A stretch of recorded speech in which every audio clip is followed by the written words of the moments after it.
I just want to show you one more thing tonight because I don't think I've ever seen anything like this.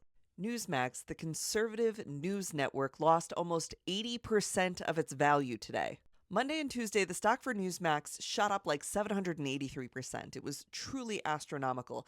And then today, it dropped 80%, which does make it feel a little bit like a rug pull, but I'm not saying that it's a rug pull because legally I can't say that.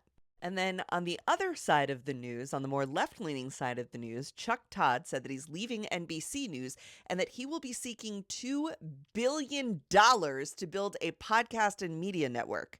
But I don't know, man. Looks like Gavin Newsom may have beat you to the punch on this one. There already is a podcast network with a white guy who platforms the most annoying possible other white guys.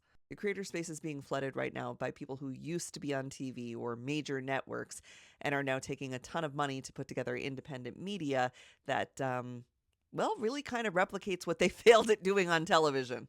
Which is why, as the creator space gets more and more crowded, I am once again asking you to subscribe to my Substack.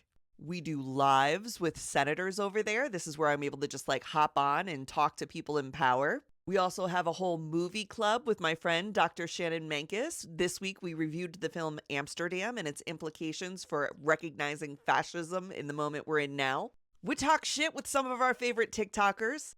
There is a newsletter that comes out every Monday, and now we're adding a second day on Thursdays. We also do notes, which are calls to action and sort of like what you might see in threads, things that are like newsworthy, but not necessarily make an entire video worthy. And it also has like a Discord chat type thing where you, as a member of the community, can post your own news and have conversations with other dust bunnies about what's going on and what we can do about it.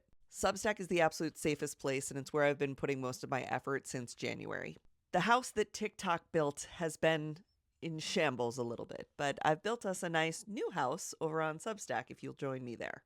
I don't think TikTok will get outright banned again, but I do think that we'll begin to see more and more changes or more and more threats to banning this app, and that is why I've built us such a nice new little house on Substack.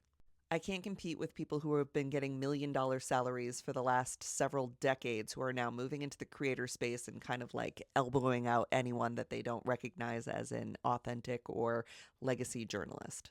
They have access to more money, more equipment, and I'm just trying to hold this place down. So if you can help me out, subscribe on the Substack. There's lots of fun stuff there. We're always adding new things. That is how you can best support me and other creators of my size. And I wanted to make sure I got to you before Newsmax has to put up a GoFundMe to save their network.